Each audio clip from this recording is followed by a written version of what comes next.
Halo guys, perkenalkan nama saya Axel Milano Umbo dengan NIM 2001-3008. Kali ini saya akan mempresentasikan 6 soal kewarganegaraan. Kita langsung masuk saja pada soal yang pertama.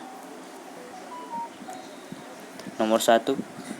Kebebasan menurut John Stuart Mill secara ontologis substansial bukanlah perbuatan bebas atas dasar kemauan sendiri, bukan pula perbuatan bebas tanpa kontrol, namun perbuatan bebas yang diarahkan menuju sikap positif, tidak mengganggu dan merugikan orang lain.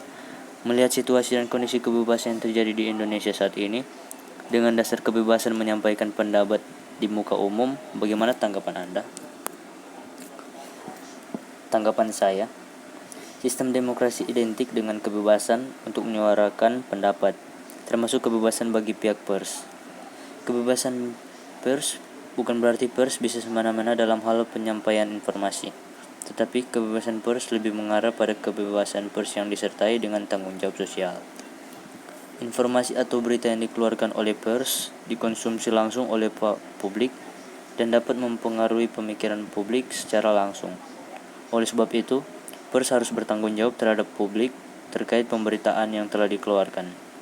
Selain itu, pers yang bebas adalah pers yang tidak melanggar ketentuan hak asasi manusia. Sebagai penganut sistem demokrasi, sudah menjadi kewajiban Indonesia untuk menegakkan kebebasan pers. Kebebasan pers merupakan cermin sistem demokrasi yang ideal. Sebab, melalui kebebasan pers, masyarakat dapat mengetahui berbagai peristiwa, termasuk kinerja pemerintah sehingga muncul mekanisme check and balance, kontrol terhadap kekuasaan maupun masyarakat sendiri. Lanjut soal nomor 2. Penyebaran informasi negatif melalui alat-alat elektronik. Cepatnya perubahan dan perkembangan teknologi dan kejahatan dalam dunia informasi serta teknologi mendorong pemerintah untuk mengeluarkan Undang-Undang Nomor 11 Tahun 2008 tentang Informasi dan Transaksi Elektronik. Meskipun demikian, pelanggaran masyarakat terhadap ketentuan ini semakin marak terjadi seperti berita bohong dan tindakan keresahan serta kejahatan melalui media.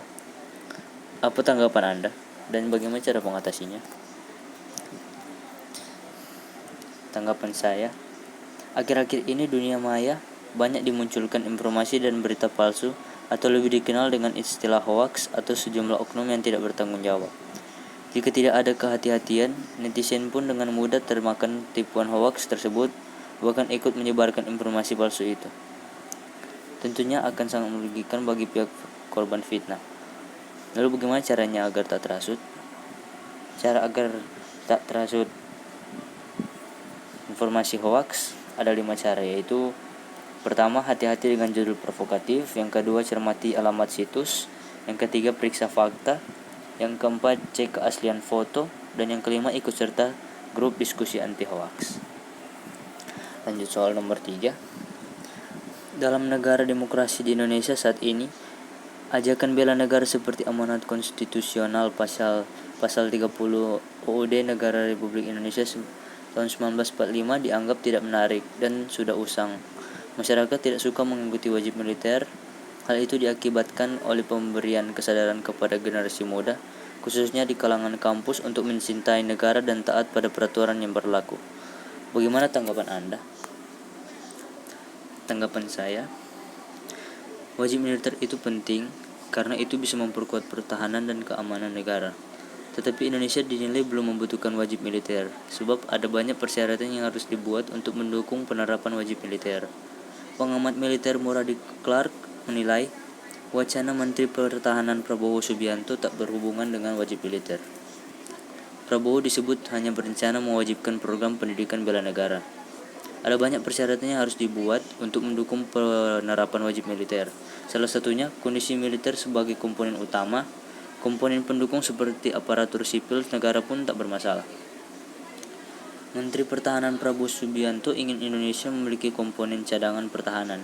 Salah satu cara dengan melibatkan mahasiswa mulai dari strata 1, 2, dan 3 dalam aksi bela negara.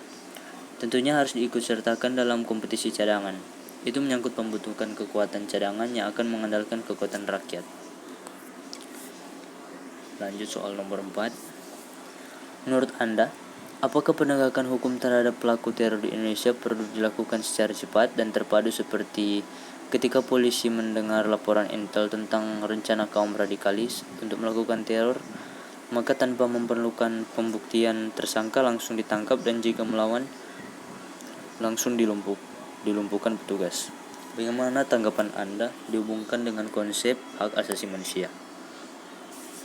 Menurut saya, penegakan hukum di Indonesia itu perlu ditingkatkan dan harus ada pembuktian terlebih dahulu, sehingga pada saat proses penangkapan sudah diketahui dengan jelas maksud pelaku tersebut. Kalau dilihat dari hak asasi manusia itu tidak dipermasalahkan karena mereka sudah melanggar aturan, melanggar ketentuan negara, dan melanggar hukum dan lain-lain.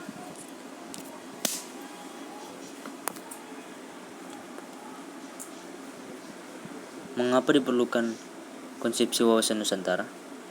Sebagaimana dikatakan bahwa wilayah Indonesia yang tersebar di Sabang sampai Merauke sebagai satu kesatuan, serta kemungkinan apa yang terjadi dengan wilayah dan bangsa Indonesia jika tidak memiliki konsepsi wawasan Nusantara.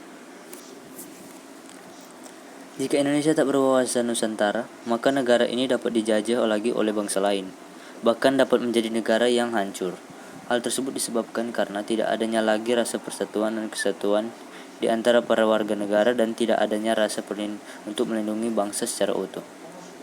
Jadi, bila wawasan Nusantara ini tidak dipahami benar-benar, maka akan muncul gugatan wilayah Indonesia sebagai bagian dari negara lain seperti Sipadan dan Ligitan. Saat ini, masyarakat perlu memahami beberapa negara telah turut melakukan klaim atas pulau terluar area Indonesia antara lain India, Malaysia, Singapura, Vietnam, Filipina, Palau, Timur Leste, dan Australia, yakni Pulau Rondo di Nangroe Aceh Darussalam, Pulau Berhala di Sumatera Utara, Pulau Nipa di Riau, Pulau Sekatung di Riau, Pulau Marore di Sulawesi Utara. Lanjut soal nomor 6. Dalam usaha untuk mewujudkan konsep nawacita pemerintahan Insinyur Joko Widodo, jika dihubungkan dengan konsep geostrategi nasional Indonesia melalui Trigatra dan Pancagatra untuk menjadikan Indonesia sebagai negara yang disegani dunia, apa tanggapan Anda? Menurut saya, usaha untuk mewujudkan konsep nawacita pemerintah Insinyur Joko Widodo itu sudah bagus dan saya setuju dengan konsep tersebut, apalagi kalau dihubungkan dengan konsep Trigatra dan Pancagatra, yang dimana Trigatra itu mengandung unsur-unsur alamiah yang bersifat relatif, tetap, dan statis, dan Pancagatra adalah aspek-aspek kehidupan nasional yang menyangkut kehidupan dan pergaulan hidup manusia dalam bermasyarakat dan bernegara dengan ikatan-ikatan, aturan-aturan, dan norma-norma tertentu. Sekian presentasi soal dari saya.